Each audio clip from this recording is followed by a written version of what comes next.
Rest Ream. I'm live, y'all. Come watch a live mix of some of the beats I produce. Hashtag X_7 studios, hashtag mixing live, hashtag vibey, hashtag the sound and mcyowind, hashtag protowalls, hashtag ableton live, https://www.youtube.com/channel/ucy9hummo clt6kftefyqg. Multi-streaming with. Okay. Yeah, so I'm just watching mixing videos. Just got finished making something, so I like to just watch mixing videos just randomly. So come watch and rock and chill with me. And at the end, remind me, we're gonna talk about a couple quick off-topic things. So at the end, I wanna address the group and talk to you guys about two things. Y'all gonna remind me at the end? Two things we got to talk about. Don't forget that. All right. So anyway, all right. Well, I guess we are starting with the NERD song "Lemon" featuring Rihanna. Let me just start off by saying when I got the call earlier, I actually got the call while I think I was either still here for Hall of Fame. I'm gonna move my Wisebot. camera. Heavy check mark live online under the game music and performing arts. The uptime begin. That was like a very, very exciting camera because I really, really wanted them to make another album. Move it down. And I'm a huge fan of the group and what the freedom. Try to make it a little smaller. Have musically, so I was super excited when he called me to come mix the album. And for some reason, he just wanted me to come out to LA. He had just had 3 babies. He had triplets. And, we were also mixing some of the Justin stuff. And so he wanted me to come out that way. But so this is the first song that we kind of started mixing when I got there. And when this kind of set the tone, and when I heard this record, I was excited. So you want me to just start walking you through it? Yeah. You want to play, a minute and a half of it? Sure, let's play a little bit of song so y'all can, for those of you who may not be up on pop culture and don't even know what we talking about. Who said that? You said you want to hear the rough? Well, hold on, we ain't gonna do that yet. We ain't gonna do that. So let me see what we got going on here first. I gotta see, let's check the situation. Oh yeah, there we go. So this is.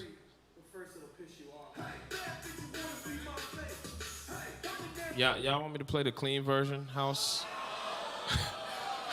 I think I should play the clean version. This is gonna be, streamed. Should we quickly audio suite all the language out of it real quick? Let's run with the clean version.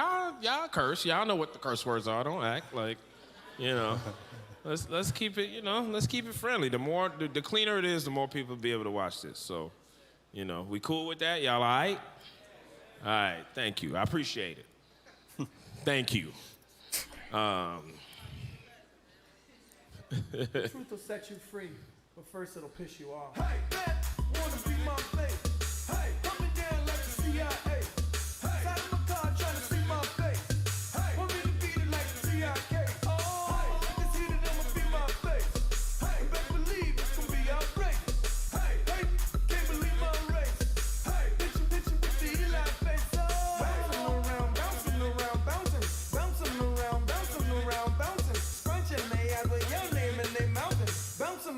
Bouncing around, bouncing. Hey, keep asking me where I'm from. Hey, about the borders and did I run? Hey, keep asking how I feel about guns. There's a light and dark army, which side to choose on? Hey, if not now, then when? Hey, and if not me, then who? Hey, don't drink the Kool-Aid, my friends. Hey, I'm trying to tell y'all about this dude. Bouncing around, bouncing around, bouncing. Bouncing around, bouncing around, bouncing. Hate supplements are found right in their couches. Bouncing around, bouncing around. Shout out to them people.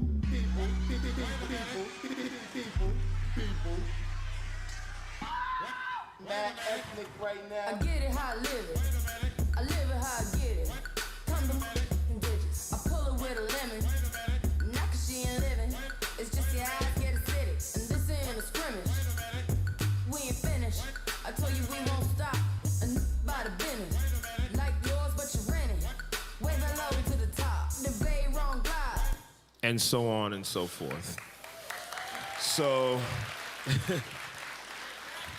So real quick, because there's so much going on in the session, like just like the the top level view of how do you have everything kind of organized in terms of session structure, like drums, vocals, like stems, things like that. yeah, and I tend to, when I look at a session, for me, I tend to like things, I like things organized a certain way where I have like, usually the drums come, I think from left to right and top to bottom. So, if you're thinking of it spread out on a console, the drums would be first. Usually, sometimes I'll keep the bass and the kick close to each other so I can always jump between the relationship of those two. Those are two of the more important elements in the mix is how does your kick drum react with your bass drum? How does how does all the low end frequencies work together so that you can feel what you gotta feel? You gotta feel the knock, but you want the bass notes to come through.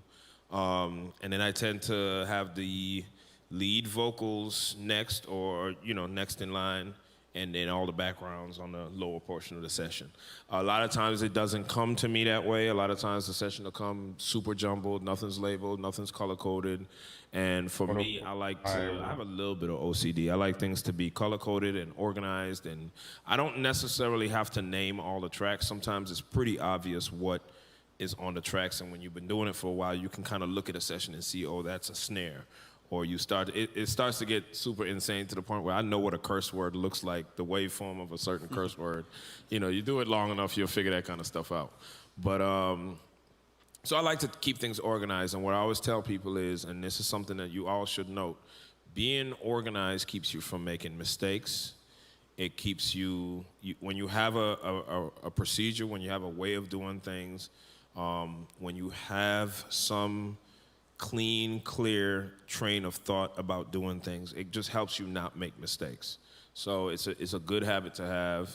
And it also helps if Rihanna's standing over my shoulder and the session looks so organized that she can tell where her vocals are and she can lean over me and be like, hey, can we mute this part? It eliminates a whole lot of communication when she can visually see where her vocals are and just point to it and say, hey, can we mute that part, or can we, so that helps too, and that's happened a lot of times. Did you always have that, or was there a certain point when you started working you saw that things were disorganized and you said, I'm going to develop that habit, or did you just always kind of have that nature of always wanting to be meticulous? Always had the habit of being organized, even when we were working on tape machines or whatever the case may be. It was always like we used to have to write on the console with I used to have different colored Sharpies for different things. And it's just a good practice to be organized, to have your tracks labeled and at least color coded so it just looks like it makes sense. Yeah. And it's just a better train of thought and a better way of thinking. And I see you had a question in the front. If you have a question at some point, I don't know when you guys want me to appropriate that, but there's two microphones, one right here and one right there. You just get up and walk to the microphone, and then we'll choose a time for you. Now we need you to go on the microphone. There or there. When you record choruses, do you keep them all on the same channels? So when you mix them down, it all stays the same. Like if you're dubbing them in between verses. I'm not sure I understand your question. Like if you're recording somebody's chorus, you know what I'm saying? Are you gonna put them on the same channels later on, throughout the verses, or do you put them on separate channels? Oh, if you're saying if I do like the first hook, and then the same set of vocals on the second hook, do they come on the same tracks? Yes. Yeah, that just keeps life simple. Okay, word. So here's one to fit in here. You talked about the importance of that kick-bass relationship. Like one thing that's crazy to me about this song, well actually like all the stuff you did on the Lil Uzi Vert, like all the tracks on this, like everything, the low end and the kick, there's so much separation, but there's also so much detail from way down, say 30 and below, all the way up, because you could listen to it here and it sounds amazing, but I can listen to it on my iPhone. Like, how do you get that. And that's the important thing. You have to understand, you know, what you're mixing for, the genre, you kind of try to think universally. People listen to records on their phones, on headset. Most people consume music on their headphones these days. And so it's just the awareness of understanding, okay, this has to work across multiple formats. And that's why it's important to have a set of speakers that can represent that in the most flat response way across a lot of different formats. So let's solo out some of those sounds that you're talking about and get a sense of. Where did the bass line come from? Do you know, like what machine it came from? I do not know that. All this stuff just came to me in Pro Tools. It was already, you know what I mean? He was doing his thing. So let's see. Let's see what we got here. Oh wait, did I start from the right place? Nope. Sorry.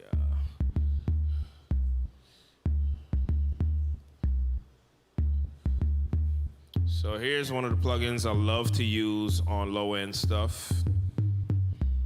So it's called it's made by Universal Audio. It's a UAD plugin. This is a Pultec EQ.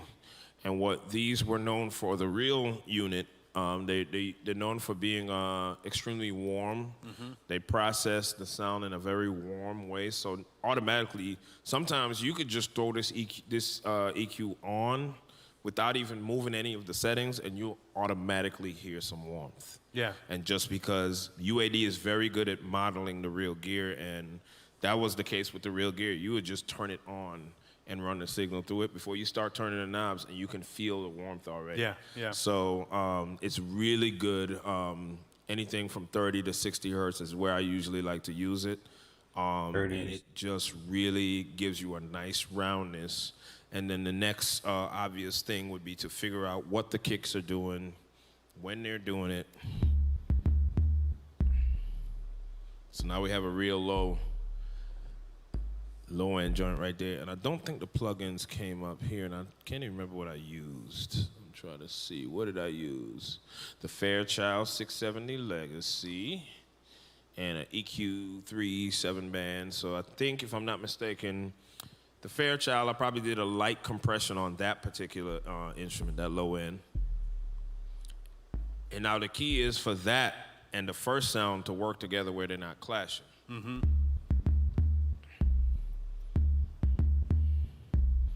And so that second sound is really just about, certain sounds are meant to be heard and certain sounds are meant to be felt.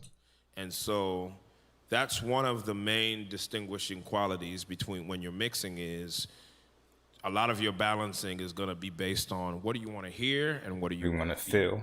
And so that's when you kind of start making decisions about how much punch I'm going to add to a certain kick, or how much EQ, or how much volume. Volume obviously is usually the metric where you're trying to find or use a sound that's going to be heard, and then EQing the hard frequencies and the kick and the punch, that's for the instruments that you want to be felt. How much are you chasing down like that fundamental frequency? Are you using like a spectrum analyzer and finding the fundamental and then tuning off or filtering off of that? For me, it's a lot of feel. Yeah. Because what you have to do in any technical position or field is you got to remember you're dealing with music that ultimately you want to make people feel something.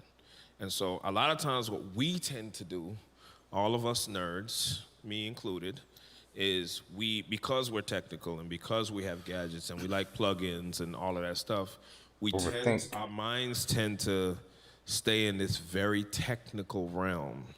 And we tend to forget sometimes that music is about how it makes people feel. You know, the songs that you grew up knowing and loving, it was about how they made you feel. You know, Michael Jackson's Thriller, for me, that album made me feel some kind of way. Billie Jean and Beat It and all those records, Human Nature, they made me feel some kind of way. So as I'm doing a very technical job, I still have to remember my job is to make people feel something. So with that mind frame, when a lot of times I tell people, like people will come up to me and be like, you know, what frequency did you roll off of that kick? And I'll be like, man, I just turned the buttons. Exactly. I don't be knowing numbers and dialing frequencies, and because you can get too far in your head. How much do you, not but I should say, but and how much are you trusting your monitors that you're using though, so that you're hearing back accurately. You know Right. what I mean? Yeah. You gotta pick some monitors that you trust, that you know what you're hearing is accurate. But it's a lot of feel. It's a lot of it is, and I know a lot of professionals. You know, a lot of my colleagues, a lot of my fellow Hall of Famers will tell you the same thing. We just go in there sometimes. We'll pull up a plugin and just start turning the knob, and then you'd be like, oh, I like that. And I don't remember what number I'm on or what frequency I rolled off. I don't know. Are you dialing in low end with a sub though? Do you mix this kind of stuff when you're working on this with a sub? So I use the right now my setup is the focal, some people pronounce it differently. Twin 6 BEs. Oh, nice. I Very use nice. those, and then I have a KRK sub. It's a 12-inch sub, and I picked the KRKs because A, the price point is great, and Yep. B, you can really beat up that sub. You could drive that thing into the ground like it's a solid sub. Yeah. So I love that setup, and yeah, and Have you ever like compared a sealed sub to a ported sub, like in terms of yeah, the way your mixes come across? I tend to like ported subs a lot better because your sound is a lot more accurate. What you get is a lot more accurate when it comes to that low end. Cool. Hey, there's a guy out there. Question, green shorts. My name is Andre. Well, I have a simple question. How many tracks do you have in your session? Oh, this session right here? Yeah. I did not count them, but you can see, are you able to see them? This Yeah. is the whole session right here. So everything in green is all the passes that I've printed, and that's the stuff that I'm sending to mastering. Those files are what's going to mastering. Everything that starts right here in the brownish color, and then all the way, so these are all the instruments, and then everything in red are lead vocals. The vocals that you see right here that are muted, those are Pharrell's vocals. There's a version of the song where Pharrell does the rap instead of Rihanna. And then, 79. There's 79 tracks on this you session. counted? There are track numbers on the left. Y'all want to hear the Pharrell rap? Yeah. I just want to say y'all heard something exclusive. And just a side note too, he did the rap first, and not obviously, but this is how it worked. He did the rap, and then she rapped over his vocal so she could get the cadence and feel of it, and then we took him off, obviously. So if you're wondering why Rihanna sound like she spitting bars, that's why. So let me It's like unmute. Magician's Secrets Revealed. Right. Oh, wait, hold on. I might not even have to do all that. I might actually have... Nope. I don't have that version. All right, so yeah, I do got to unmute it. Hold on. Let's do that. And I'm only operating with one hand here, so I ain't got all my quick keys, and don't be foot clowning me. All right, let's see what y'all got. Mad ethnic right now. I get it how I live it. I live it how I get it. Count the motherfucking digits. I pull up with a lemon. Knock your she ain't living. It's just your eyes get acidic. And this ain't a scrimmage. Motherfucker, we ain't finished. I told you we won't stop. A nigga by the business. Like yours, which is renting. Way below to the top. Niggas debate, run, die. Tell the paparazzi get the lens right. Got the window down top, won't lie. Got the hazard on, only going 5. You can find P with the skateboard in the LaFerrari. And the truck behind me got arms. Yeah, longer than the bronze. Just waiting for my thumb like the fawns. Woo, this beat tastes like lunch, but it's running from veneers and it's running from the front. But every day, one lemonade, I was afraid. Once a nigga graduate, would I be okay? So I trained and I played. Nigga, I ain't mother. We got an office in space. 4-speed. Dr. Spock couldn't chase. Nigga, bath salt. Biting speakers in the face. Bath salt. Biting speakers in the face. I apologize.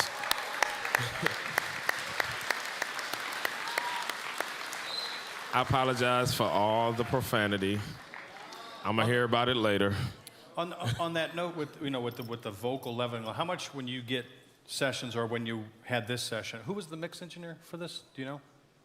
Me. Not mix engineer, tracking engineer. I was like, is that a trick Where are we question? I was like, well, wait a minute. I'm sorry, what's your name? No.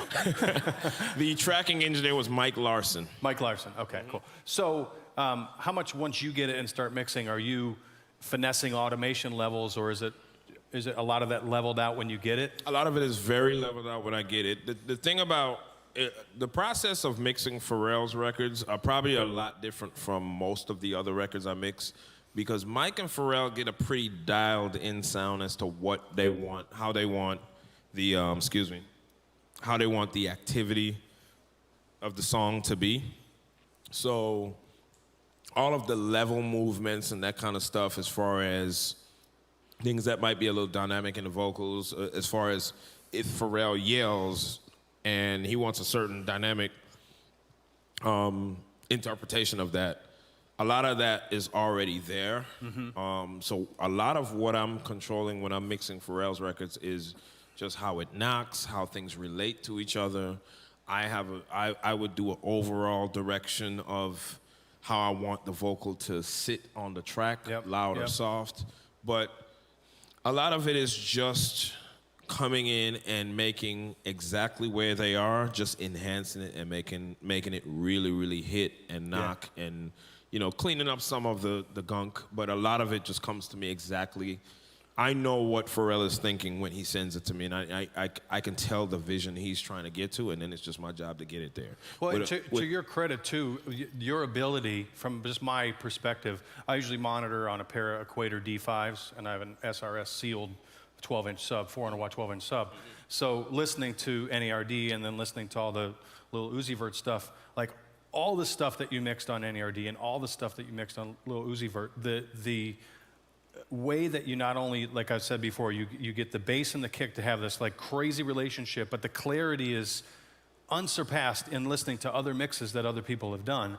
And then the vocal way forward, and then just like this magic space that hovers around everything. And so, I mean, that's to your credit, because you say, oh, it sounds good when you get it, but you do your thing, Yeah, and it's about really, that's the thing. It's about, there's a lot of magic there, and then now I have to take the magic, pull it out, and somehow make you feel it. Yeah, exactly. And it's about those levels. It's about making sure that if there's a kick in there, the kick got to hit. Yeah. And you got to feel you got to feel like you want to move. The whole purpose of a lot of groove type tracks is I want people who, Wisebot. You want people to walk One away viewers, listening to something. plus one. You know how Alarm sometimes you clock listen to something 22 and minutes just and 13 inadvertently seconds. start nodding your head or moving, and you kind of not even controlling it. Yeah. That's what you want from people. You want the feel to take over. You don't want them to be in their brain about something. You want them to just like it. Like they're in their subconscious. Yeah, like when I was a kid and I was singing, Michael Jackson songs, I didn't know what he was saying. Like, Mama say, Mama sa, whatever. Like, we was all singing the wrong lyrics to a bunch of songs. But it feels so good. But it felt good. And that's what you want. You want that feel. Got another question on the side over here. Go ahead. Hey, how you doing? I'm Miles. Yes, I know who you are. So my question is how you approach your drum bus as far as processing goes, and then when do you decide you do parallel processing, and when would you not?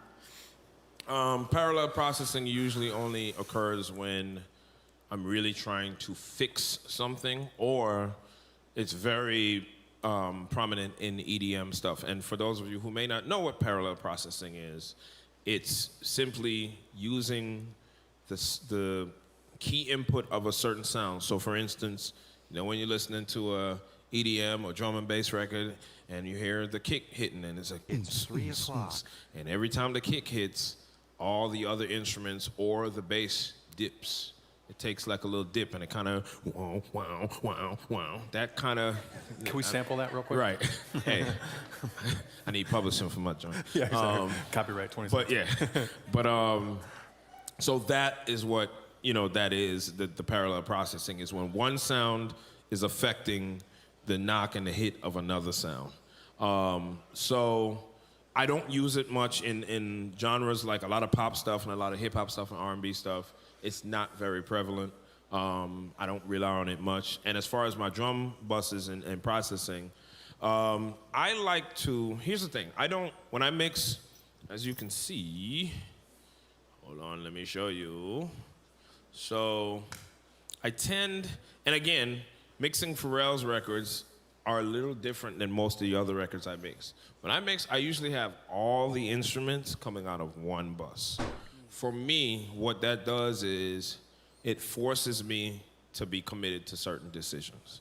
Because if you have the drums grouped, and you have the guitars grouped, and you have the so-and-so grouped, just your brain is programmed to always want to change something. Your brain is programmed to always be like, let me turn the drums up a little bit.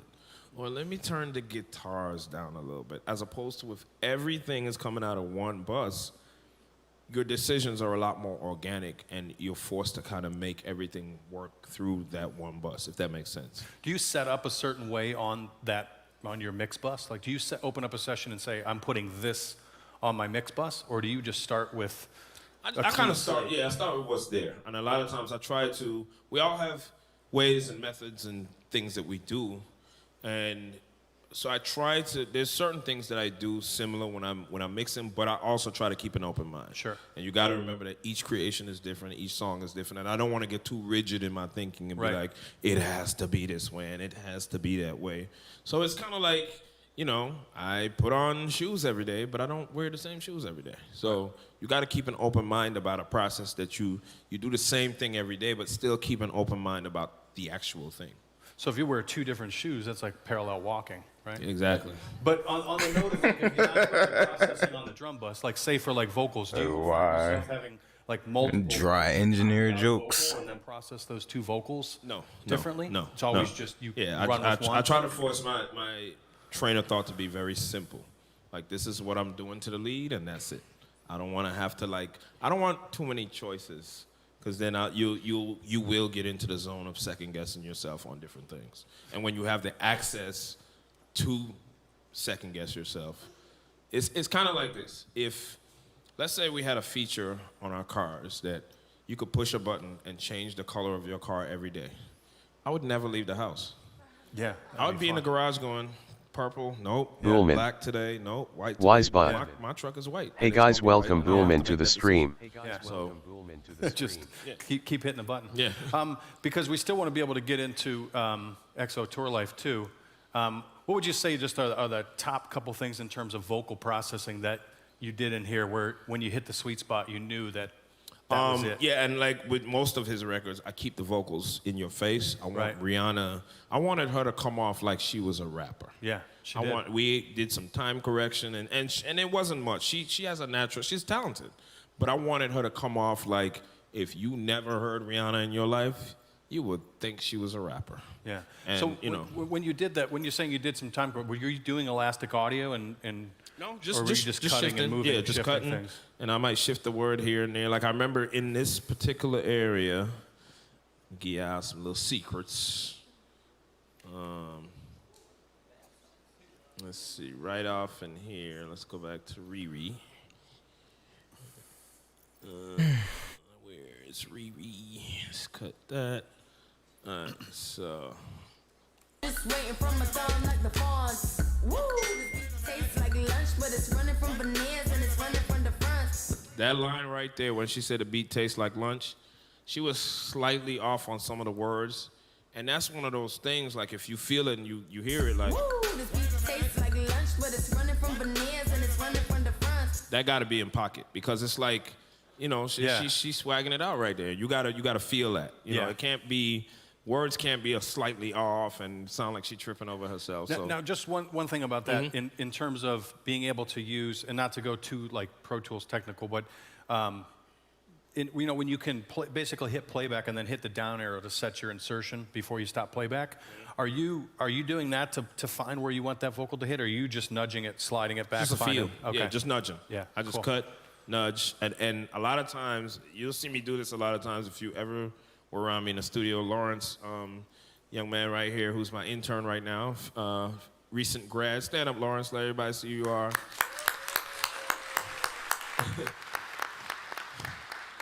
He's got the dope sauce. Y'all should ask him some questions. He's dope. But Lawrence has seen me do it all the time in the studio where I listen to music and I close my eyes. And that's because it's a feel thing. Again, I keep reverting back to, so a lot of times I'll listen and I'll close my eyes and I'll be like, nah, that didn't feel right. And then I'll nudge it a little bit, then I'll listen. Because it's all feel. Yeah. I'm closing my eyes. I don't want my eyes. A lot of times what we do as young students and young learners of Pro Tools and engineering is we tend to rely on our eyes a lot, and we look in and we're looking for the levels and we're looking to see where the waveform lines up with the grid and all that. trust your ears. You want to take one more Lemon question, and then we'll go to Uzi Vert? My name is Braylon. I noticed that you have certain tracks in the stereo, i.e. your bass and your kick. I was always told, you know, certain instruments need to be in mono, you know, to reserve headroom and, you know, just to keep space in the mix. How is it that you're, I don't know how to really ask this. I think I know what you're asking. Yeah. But the first thing is, there's no absolutes in creativity. And so when somebody tells you you need to have something a certain way, it's more so, there's a million different ways to do this. And it's ideal to have a mono sound on one track. However, sometimes the bass may have some stereo quality to it. Or having it on a stereo track, even if it's a mono sound, might give me the ability or might inspire me to pan both sides out and do something tricky to one side. And therein creating some type of a stereo illusion or effect. Okay. So there's no rules. There's no, you need to have a mono sound on one track. You know, that's not a, in my opinion, that's not a good mindset to have about creativity. Okay, yeah, I just wanted to, you know, bust that myth, you know, so. Yeah. Do you find sometimes, though, if you push that stereo image too wide on a bass track, when you reference to another system, that somehow the bass falls apart and you got to bring it back in some? Yeah, and there's certain instruments I think we are, as human beings, as rhythmic creatures, we are innately programmed to hear a certain way. And in most cases, we want our bass and our kicks dead center because that's what's driving the beat. And so there are times when there are things that might be panned hard right, hard left that have a little stereo quality to them or whatever, but it just depends. But if I feel like it will fall apart doing it that way, I'll keep them both to the center. Yeah. And sometimes I'll just keep them both just because. Like, nothing's overloading, nothing's distorting. It's okay. Cool. You want to jump into the little Uzi Vert track? Sure. Anybody have any other questions about this particular track? Yeah. That they wanted to get? Well, hold on. That young man was in line. And then let's get a question from this side. Hey, how you doing? My name is Brandon Johnson. So just out of curiosity, what problems did you occur while mixing either this track or even the Uzi Vert track? What problems did you have in mixing? How did you conquer? Different things like that, just the whole troublesome of it. Okay. For this song, I wouldn't say there were any problems per se. One of the areas of concern and one of the areas that I probably spent the most time on was what we started with that kick, low end, that all of this stuff, the 808s, and then let me put the kick in there too so you can kind of hear what all the low end stuff is doing. And then let's do it on Rihanna's verse because it's the most popular part of the song. So this relationship right here with that kick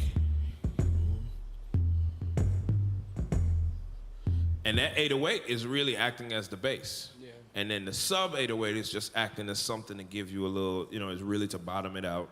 And then you got the kick. And so, not that it was a problem, but it was, if I had to point out the area that I focused on the most in this song, it was that. Making sure that relationship was right so that no frequencies got canceled out. You can really feel the hit every time. Because when you're dancing, you don't want to feel like there was a lapse in the hit. It actually, there's a Meek Mill song, and I cannot remember which song it is, where the kick and 808 cancels out sometimes, and it drives me insane. Like, I cannot remember which record it is. It's not one of his more popular records. He ain't got that many popular records. But it's an argument for a different day, but free Meek Mill, though. I ain't hating, I'm just saying. So Drake won that, y'all know that. So just kind of shifting gears a little bit, how'd the Uzi Vert project come your way? Uzi Vert. So he is signed to a producer, DJ, record exec. Probably the most important him and another DJ by the name of DJ Drama. Drama used to be my intern back in the day, and me and him have maintained our relationship throughout the years, and Cannon, I would mix a lot of the Gangsta Grill stuff over the years. And one day, DJ Don Cannon called me and was like, yo, I got this new artist. We doing Generation Now, and I got this artist, you know, Les, I think, you know, he connects with the kids, man. He's a star. And he was like, I'm gonna bring him by to meet you. We're gonna, you know, mix these records. I was like, cool. And the minute I met Uzi, I was like, he's a star. And I hadn't seen that type of energy in a while. And it's the kind of thing that it didn't appeal to me, but I know it when I see it. I'm about to be 45, so that kind of thing isn't supposed to appeal to me. Right. But I know a star when I see it, and I know authenticity when I see it. And the same thing I see, might sound like a weird statement, but the same thing I see in Uzi is kind of the same thing you see in a Cardi B or anybody, where Cardi B, as ratchet and ghetto as she is, she's authentic. And you can see authenticity. You can't fake that. Yep. And so with Uzi, I saw authenticity. I saw something pretty special with that kid. And, you know, when I first got his music, like I said, I didn't identify with it. I was like, oh my God, some of the vocals are offbeat and there's a lot of reverb and, you know, all this stuff. But he was like very adamant about like, keep my vocals sounding just like that. And I called him back one time. I was like, bro, the hook kind of off. Like, you good? And he was like, man, I like that offbeat. And I was like, all right. Cool. Now, do you have that session with you? I do. I guess we should find that. I'll take another question while I'm opening that session. No, your turn. Hello, everybody. My name is Favor. Hi, Leslie. I wanted to ask a question. What are the fundamental things you do before you start any session or your day? Like, what do you do to get prepared mentally? First thing I do when I get to the studio, I usually play video games. I'm usually, I rotate between, how about we pull up the clean mix so I don't have no problems. Y'all know what the curse words are. Don't act like. I'm trying to make this family friendly. So, yeah, I come in, the thing about this, the creativity of what we do, and, you know, it's fun. And it's a fun job, and you want to keep it fun, and you want to keep it light, and you want to keep things at a fun pace. So you don't want to come in and be stressed, and, you know. So the first thing I do, I play some video games. I play Madden, Call of Duty, Battlefield. I mean, if y'all want to see me on that Madden, you know, let me know. I hand out L's. Ask Lawrence. Ask him. Ask Lawrence. I'll be handing out them L's. Nah, I ain't about that 2K life. I'm not a basketball fan. Basketball players be whining too much. So I play video games. I take a lot of breaks when I mix just to kind of help ease my ears and my mind, and, you know, just do anything you can. And some days I come in, and I'll be honest, some days I come in the studio and I do not feel like mixing, or I might be in a slightly bad mood. I try not to be in a bad mood. I consider myself usually in a good mood, but sometimes you just don't feel like it. But that's the thing that separates a professional from an amateur. Amateurs can't do their jobs when they feel stressed or they don't feel like it. A professional has to do their job whether they feel like it or not.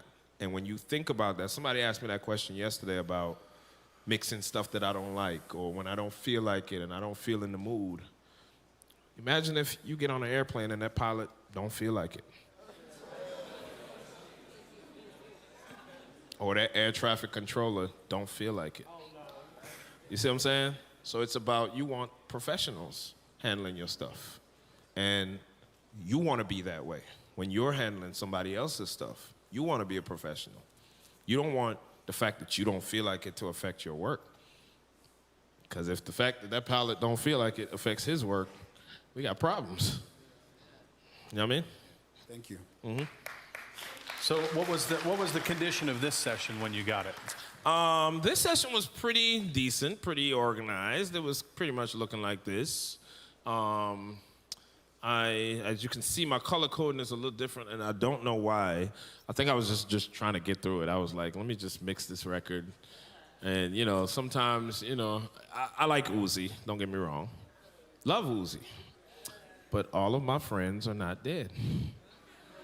So, let me just play this record for y'all. I'm sure y'all know the record, but we're gonna just have a little fun real quick.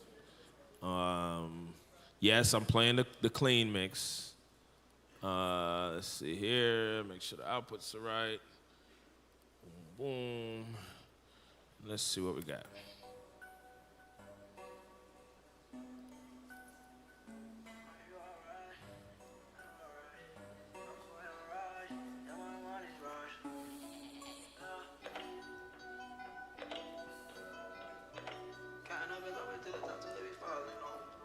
I don't know what he said just right then.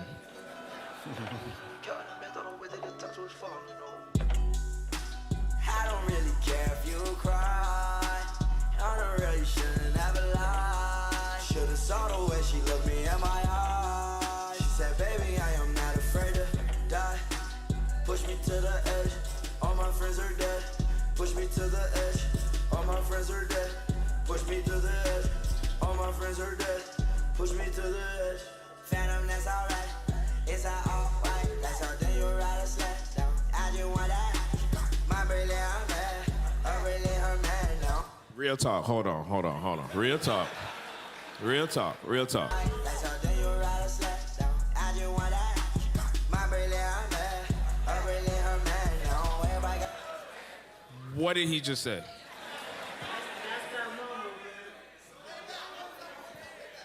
So that's all I'm saying. Anyway, we know how the song goes. So yeah, that's the record.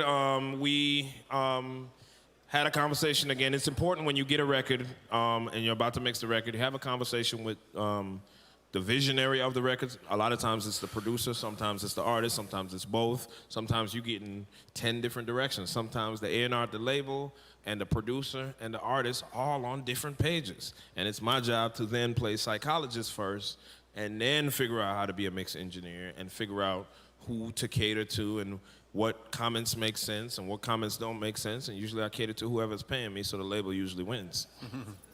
So, no, that's not true.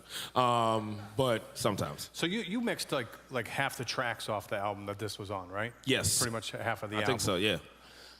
What was, did you have kind of a, do you just go, I know we kind of covered this before, but did you go in with an idea of how, if you're doing the whole album or you know you're doing this number of tracks, you're going Wise for Pod. like a One seamless viewers, connection between, or smiley did it face, just come out alarm that they clock all 42 minutes kinda and carry 21 that same seconds. character to them?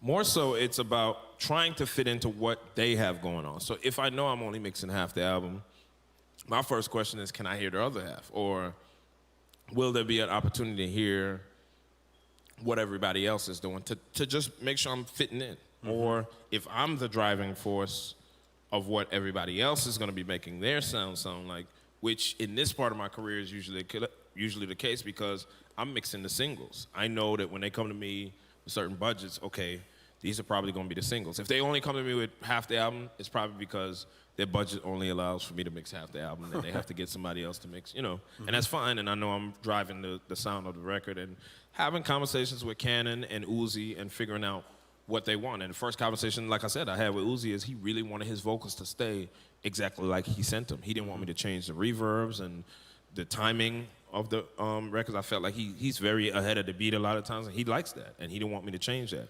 And so that's something I have to honor and respect, even though I don't like that, and that's not my taste. I have to honor his art and what he's trying to convey to his audience. Did it feel more challenging or easier to have those kind of restrictions show up along the way? Did you still feel like, no, but that should sit back a little more? No, I don't let my ego get in the way. I don't worry about what I want or like. It's actually easier because when I know exactly what you want and I know you don't want me to mess with any of the reverbs, then that's just one thing less I got to do. So, it's actually easier. And it's easy for me to get out of my own way as far as like worrying about, well, I want it to sound this way. It's about what he wants at the end of the day. It's his song, it's his product, and he's the one that has to perform it. And, so I have a job to do. Sure. So, Yeah. Question. Hello, my name's Devin. I got like 2 questions. All right, the first one is like, when you send off their final mix to them to listen to, and they like want tweaks and stuff, like how do you give them a certain number of tweaks, or like you just do it till they feel happy with it, or? Yeah, the goal is everybody needs to leave the room 1,000% happy. Now, there are some limitations too. We're not gonna be doing, 50 million changes. Yeah. You gotta cut a check for that. Like, so the thing is to be fair, and I'm not going to nail every mix every time the exact way this person wants, and it is about a collaboration, and it is coming in and saying, hey, well, let's try this, or let's try that. If I feel like somebody is either trying to take advantage of my time, or they just plain out don't know what they want, and we have a little too much back and forth, then we start having conversations about, hey, man, okay, if you want another set of changes next week, we might have to talk about paying for some more studio time or paying me for my time. It rarely happens. We are usually able to, collaborate and Have you had to have that conversation before, though? Yes. Is that an awkward conversation? No. Not at all. No, it's good. Yeah. Yeah, it's never awkward when it comes to money for me. I need Dude, that, some people need that react money. in a defensive way to that. Sure, though? I've had it's funny, and this is so sad, but it's always the gospel people. Oh. That be. Take me to church, Huh? What? I'm just saying. That's what I'm speaking truth. I'm good. Ain't no lightning bolts coming down here because I'm speaking the truth. It's always the gospel people that are so difficult to work with, and I don't know why. And it bothers me because you would think the opposite, but they are always the ones who they want to change 50 million things, and they have the smallest budgets. And that's so crazy. Sometimes I have in the past had those kind of conversations with many of the gospel artists that I've worked with. That's crazy. Let's take his question. Yes. One question, man. Since you're getting like Pharrell, Lil Uzi Vert, you know how Pharrell's a producer and all. Are you having to, mix his beats too as well? Is he sending you raw beats, like raw instrumentals? That happens sometimes. Like if he wants to play, like there've been times when, for Rihanna's album, he knew she was coming to listen to some beats. Yeah. And he shot me some tracks real quick to beef up and make sure I just wasn't plays sure them. if, you know what I mean, Yeah. they do it like that, or if it's, already sent 100% from a producer or whatever, Yeah, no, sometimes he'll ask me to mix his beats. Did you mix Do It off the Yes. Despicable Me 3? Yes. That's a great song. Yep. That's a great song. Thank you. So what was the big hang up was there any hang up in this song? Was there any particular thing about getting this thing to sit together the right way? With Uzi's records, the one thing that sometimes I struggle with, and I think I've figured it out now. I think I used to struggle with it when I first started mixing his records. I cannot remember the first record I mixed for him. I believe it was on an album called Money Longer, or maybe that was the song name, or I don't know. It was something like that. But he has some very distinct nasal frequencies at times.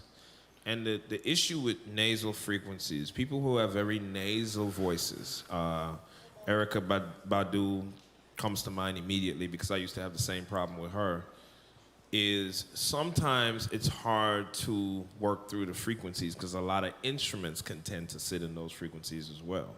And you gotta kind of make that distinction to it because you're still trying to bring across this certain feel and you want the song to hit a certain way. So in the beginning, it was a little challenging working with his vocal at certain points, but I got used to it and it kind of always made sense in a sense of understanding where his frequencies need to be. And I would go in and there would be, and I'm wondering if I did it on this song. I feel like by the time I got to this record, that might actually be saturation or like de-essing, or there's what these is the thing frequencies that, right in here. So these frequencies that I notched out right here, like right here. Sometimes it's just these things that are happening that you see. I have to kind of grab them and just pull them down a bit and notch them out. And a lot of times the way I would find those frequencies is I would do the exact opposite. I would bring the notch in and I would push it all the way up and sweep across and figure out what frequency is really annoying, and then I would pull it down. So you're like subtractively EQing. Exactly. Yeah. I do a lot of subtractive EQ, and I'm one of those people who feel like you will come up with a better sound every time if you take away a sound first or take away the things you don't like first than if you just walk in and start to add. And I always make the analogy like if you're about to clean the room, you don't just start cleaning the surfaces, you remove the trash first. You take the things out of the room that you don't like, and then you start cleaning up the sound. So I love the idea of removing what you don't like first, and then figuring it out from there. Cool. Take a question. Green shorts again. I see what you did. You went on the other side. Slick. I like that. And it was an aisle change. Real slick. It's important to ask questions. Well, my question is, before you even started mixing the song, what was the feeling that you wanted to give for your listeners? Like, what was your vision before you even started to give, before you even started mixing the song? You want people to have, you want to listen to the record and understand what kind of record it is, and you want people to feel what you think they're supposed to feel. So when I heard this record, I was like, oh, they got to be able to dance to it and jam to it, and and it's more so important, less what I think, it's more so important what Uzi thought and what Cannon thought. Those are the people who hired me to mix the record, so it's important to take in, even though they're hiring me for my talent and what I can bring to it, I still need to take what they want into consideration and understand that my job is to translate what they want. Okay. And what were they thinking about? Just making it hit and making people want to move to it. Okay. Making people want to dance. All right. Okay, thank you. Now, did you mix this at your studio, or did you go to another studio to mix this? So this song I mixed at my studio. The NERD Lemon song I mixed in LA. Okay. And that was just a product of most of Pharrell's songs I mixed at my studio. That was just, the prison of the moment. We were also mixing some Justin stuff, and Justin wanted to come to the sessions, and Pharrell had just had 3 babies, so he was like, well, why don't you come out on the West Coast and we'll do this, album. Yep. But most of the times I mix stuff in my studio. So this was definitely... How long did it take you to get your studio to the point where, do you still think about making enhancements or changes to your mix setup? Or I'm good. How long did it take you to get to that spot where you felt like you didn't have to think about that stuff anymore? About a week. Oh, it usually good. takes me about a few days to really lock into a space and love a space. Yeah. And what's funny is inadvertently, even when I come on campus here and I'm mixing in Darren's room, Darren's room is a lot smaller than my room, but I love the sound I get out of that room. And it took me maybe about 3-4 nights to get used to that room, and I was jamming. I can come here and mix anytime I want now. Yeah. So when did you set up your home base at your own studio now at yours? How long have you been set up there? We have been in that building for about maybe 2.5, 3 years now.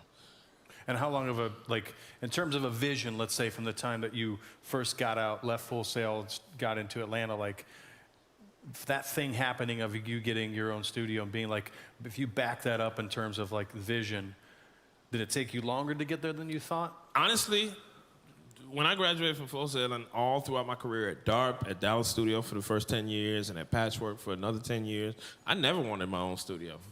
I always wanted to remain in the creative realm, and I've always been of the mind frame that, you get a studio, then you got to hire somebody to answer the phones, and then you got to hire somebody to do this, and before you know it, you have employees, and then when you have employees, their problems are your problems, and it's just, it's all this stuff, and I never wanted to think about all of that stuff. I actually, there was one point where I think it was might have been in 2004, I bought some land, and I started building a building, and the process that took me through, I had to go to the city, I had to get zoning, and then I had to get rezoned, and then they had to come test the earth, and I was like, I'm done. I'm over it. I'm like, I didn't even know all this exists. We didn't test the earth. It's the ground. What you gotta... Yeah. And I was just... dirty. I was over it. I was done. I was like, you know what? I want to go back in the studio and mix records. I don't want to do this. And, you got to go to the zoning office, and you got to stand in line, and it was too much. So...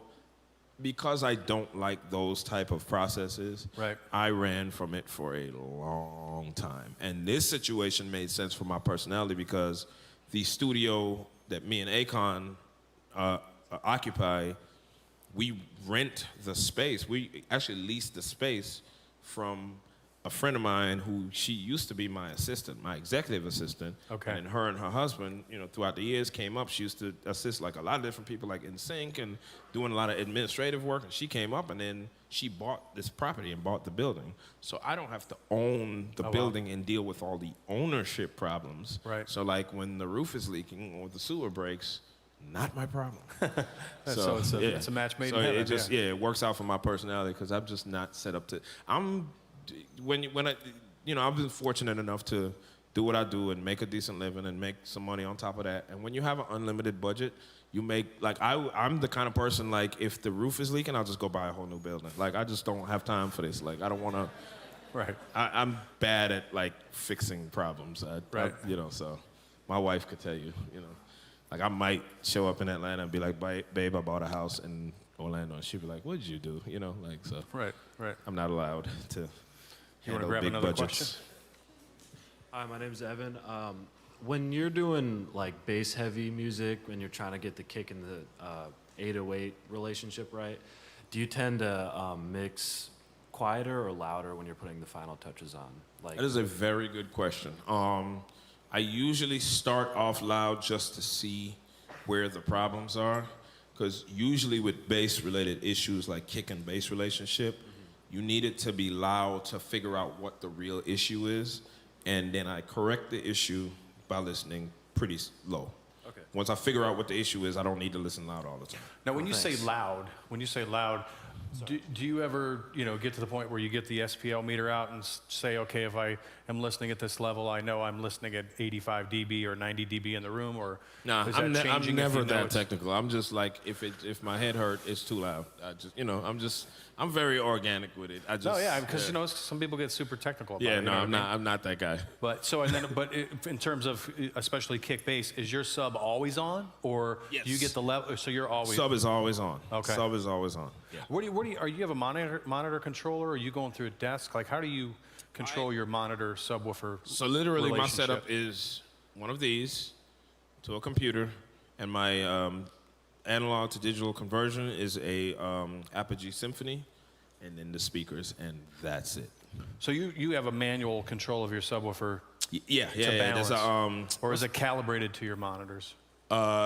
It's a controller, and Okay. all it does is just I'll be able to turn it off. It is calibrated. What's the name, Lawrence? What's the name of that unit that we use? The Dangerous. There Dangerous. you go. Okay, like a two bus or something like Yeah. that. Okay, cool. Good assistant. He knew something. All right, Lawrence. Hey. I was low-key testing you, though, just to see if you knew.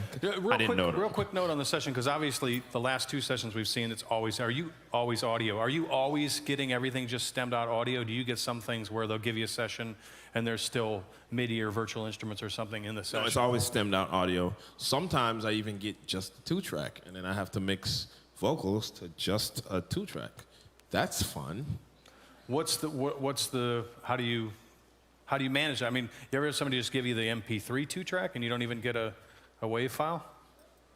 So what do you just kind of fun times. Just deal with it? Yeah, usually you just got to roll with it. If that's what you have to work with, you just got to, make the best of it.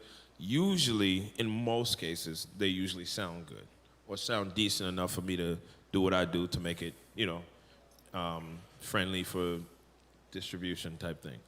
Every now and then there'll be a case where I have to mix from a 2-track and the 2-track sounds awful, and I will then appeal to the artist or the person.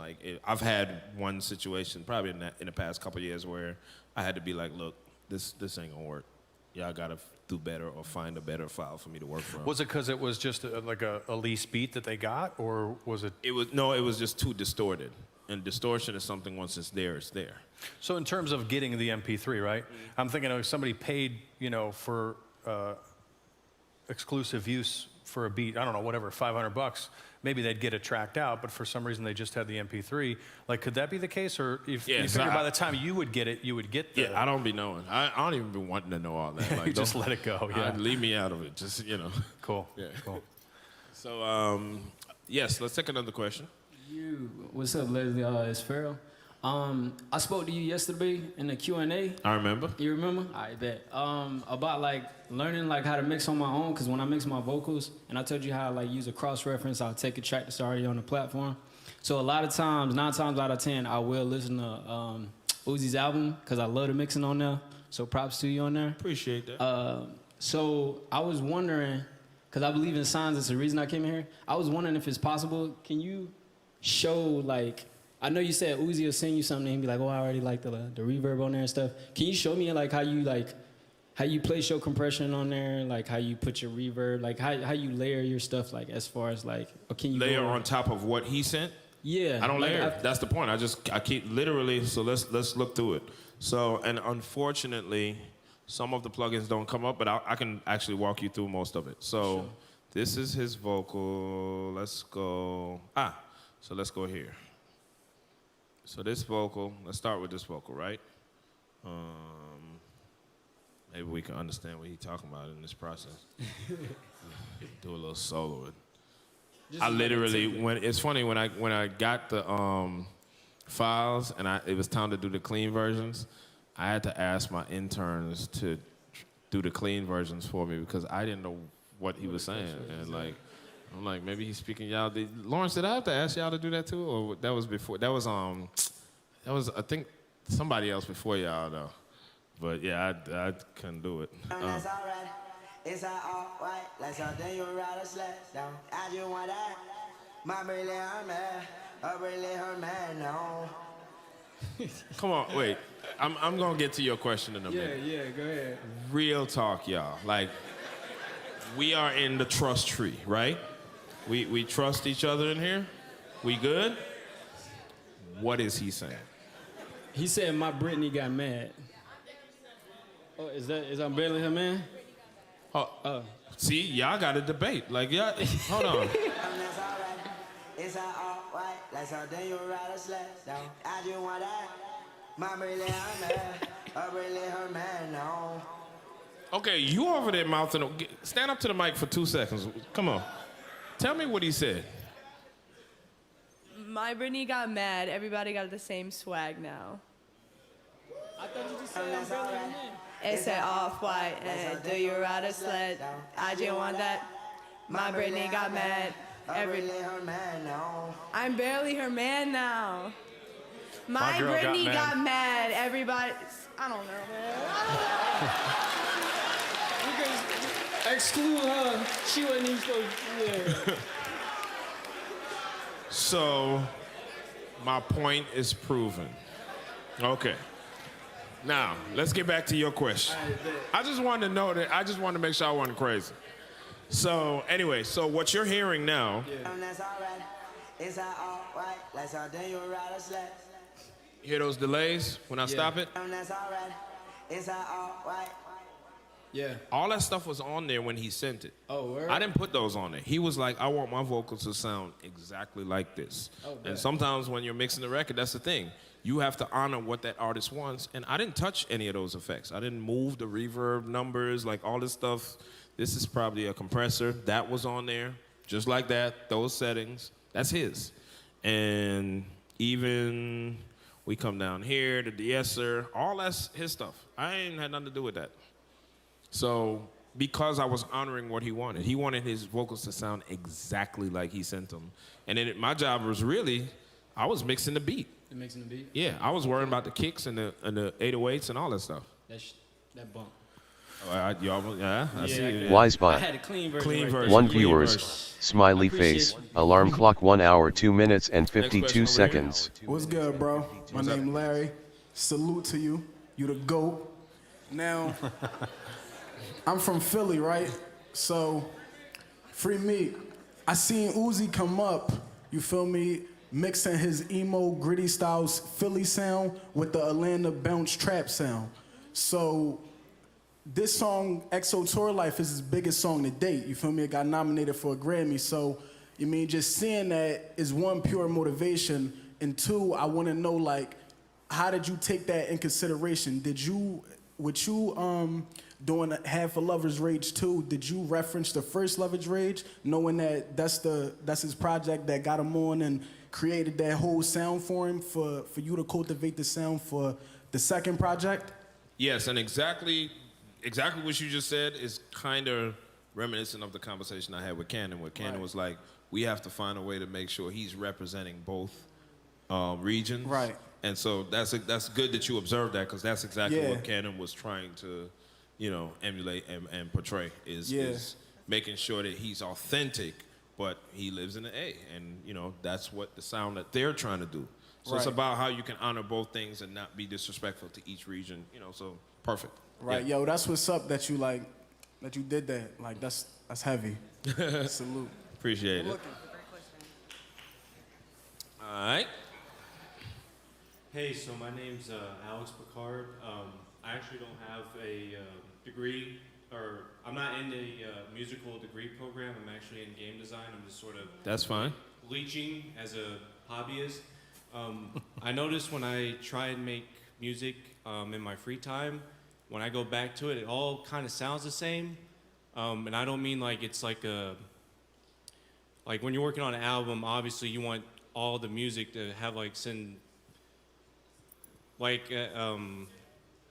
you want it to send like a cohesive feel, like you want the messages to be the same. You want the music sort of to fit that same message. How can I go about making sure when I work on a new simple track that it's like I'm not falling into the same traps of, oh, this sounds the same because I made the same mistakes, because we all have sort of those idiosyncrasies where, like, even if we look at rap, you can take a track from like Kendrick Lamar, one dude will love it, but his best friend will be like, I like it, but something's off to it. Like, so how can I go through and make sure I'm not like liking the same sounds or rejecting the same sounds, so when I'm done with it, I'm not basically making the same thing as I did the last time? Just changing your palette. So, for instance, if you created something with a certain set of sounds, sometimes it's something as simple as changing your environment, where you do the track. If you have that ability, you know, we're a lot more mobile society now. Change your environment. Come on, like if you always do your beats on a laptop at the crib, come to campus and do a beat and see if that changes. You know, your environment might inspire you differently, or change your palette of sounds. Only pick a certain amount of sounds to do one thing, and then when you're done, don't use any of the sounds that you used last time, and just switch it up, and you may create differently. All right, appreciate it. Thank you. No problem. One more question. Hey, how you doing today? I'm good. How are you? Good. I'm sorry, my voice is a little raspy, so don't mind me. I'm sorry. It's all good. Again, I'm Nicole Cash, R&B artist here at Full Sail. I'm majoring in recording arts. My question is not solely towards tour life, but I just want to know, like, what do you do for artists that, you know, when they're not in the studio, when they're not like in the by the mic, like about to record, they nail something, but then when they get in there to record, it sounds trash, or like, you know, like something just go wrong. Like they nail it when they're not in there, but then when they get in there, they, you know. That's a common thing. I do that a lot. Yeah, and the fix for that, and this may help you, is what it is it's something in your mind. Mm-hmm. And a lot of times we as human beings are programmed to like you know how you could wake up super late every day when you got something to do, and then when you got a day off, you wake up kind of early, because we innately don't want to have to do something. So the stigma of going in the booth and being in the sterile environment and people watching you and people expecting something great to come out of your mouth, as opposed to when you're just chilling in the room. Yeah. There's no expectation, da-da-da. You can do things to curb some of that. So, I'll give you a perfect example. Erykah Badu was like that. She would sing some of the greatest stuff in the control room. She'd get in the booth and she would freeze up and she would forget words and it would just drive her nuts. So she started just recording in the control room. You can record in the control room. It's a sterile environment. It still sound worthy and everything. The engineer just got to wear headphones and be quiet, but other than that, and just kick everybody out. Or have elements, try to create the environment that makes you comfortable, which is you don't have the pressure. So, and a lot of times it could be the person you're working with. If it's somebody who you know isn't casting judgment on every word that comes out of your mouth, and the whole point of being an artist is you want the safe space to create. You want that safe space of no judgment. So just try to create that space and try singing your stuff in the control room. That usually works. Most artists who go through that, the simple switch. They'll just bring them in the control room. Lauren's seen it a couple of times with artists where we'll record them in the little room as opposed to sending them in the booth. And a lot of times they're a lot more comfortable and it's more organic, and so just try that simple thing and that might work. Thank you so much. Have a good day. We got 45 seconds. You got to give the two things. 45 seconds? Dang. All right, so I got to stand up for this. So I got a couple things that I really wanted that were on my heart, and I wanted to use every forum this week while I'm on campus to address. It has nothing to do with any of this. Do y'all feel like we covered a lot of the mixing and the techniques and the questions and da-da-da? All right, so the two things I want to cover is, actually it's one topic, but it's two things within this topic. Your networking skills. There are two things that have been bothering me to no end this week.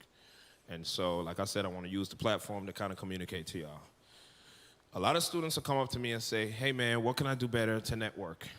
And the first thing I want to say, and I just don't know how to be polite about it, take a shower. And I'm being very serious.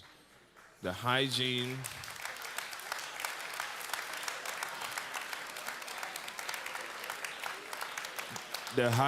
situation is important because you can't expect an employer to take you seriously. You can't come to a career networking event smelling like last week. It's ridiculous, and the hygiene situation is important. You have to understand that you are perpetuating your brand. You are saying to the world, you know, I want you to hire me. I wouldn't want to hire you if I don't even want to be around you because you smell bad, or your breath smell bad, or, you know. So really, I want y'all to take your hygiene seriously. That's the first thing. The second thing is one thing I'm noticing from a lot of students. If I'm standing, if it's me, and then it's Tremaine, my fellow Hall of Famer who's getting inducted this year, and an employee from Full Sail. And y'all can tell the employees who work at Full Sail because of the color of their neck thing, correct? Student will come up to me, this never failed, all week.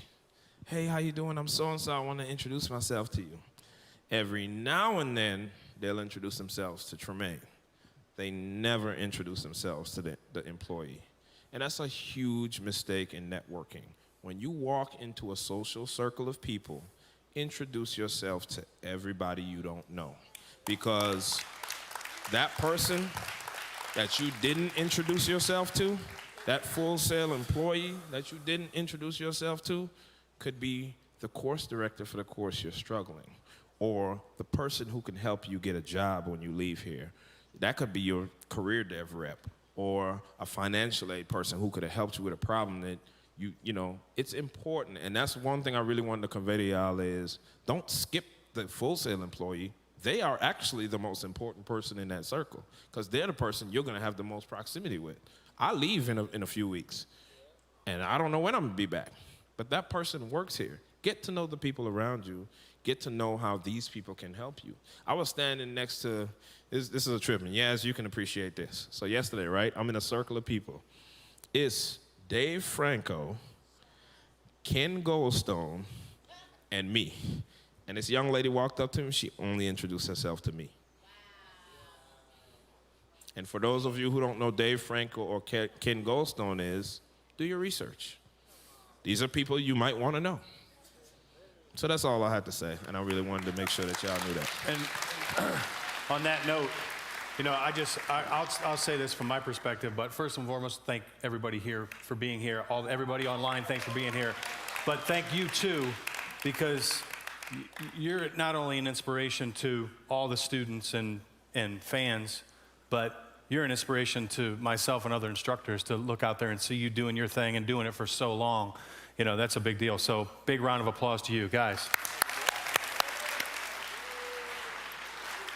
Thank you so much.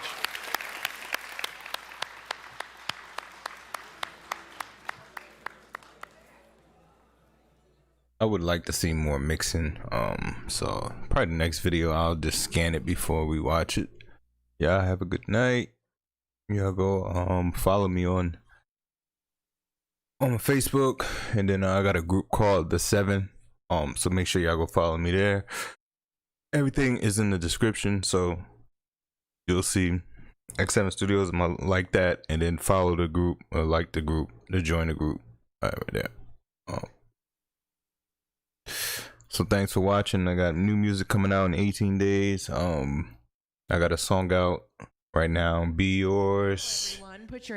A song called Be Yours out. I have a song called Star. All of this is in the description, so and this is coming out soon. I just gave y'all a little snippet. So that's coming out soon. And this is Be Yours is out right now. Soul. So just make sure y'all go support a brother. I appreciate it. I appreciate y'all. You have a good night, good morning, good day, good week.